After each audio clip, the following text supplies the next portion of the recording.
right, try to follow this story. A Houston middle school student left his phone on in class.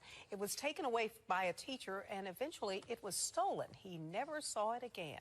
Yeah, and that student and his mother then turned to our investigative reporter, Ted Oberg, who dug in and got some results. Yeah, hey, Art and Mel, since we're talking about school, let's give a quick lesson. If you leave your phone off in class, you'll never be the subject of a story like this, but this student did leave his phone on. And as we investigated this case, we found a lot of things that made us curious.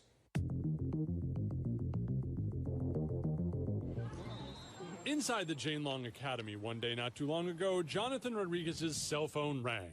It's not supposed to be on during class. He turned it off as fast as he could, but not fast enough to stop his teacher from taking it. Rules are rules. I didn't notice her coming behind me, and she grabbed the phone. She just took it. His teacher was supposed to turn it into the office. Whenever they take your phone away, they turn it into the office, and you have to pay $15 by the next Monday. But Jonathan's iPhone 6 never made it to the office. It was reportedly stolen from the teacher's desk.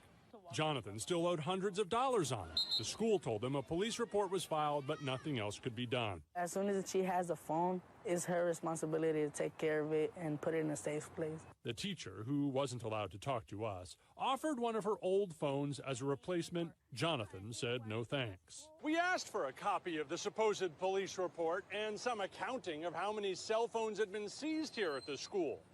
Turns out there never was a police report, and that's not all we learned. The school also gave us a list of every phone seized this school year at Jane Long Academy. It's enough to collect $1,300 in fines if everyone paid. HISD says some parents don't.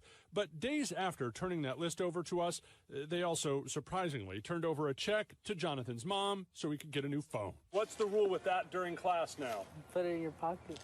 And turn it off? Turn it off. How often? All day.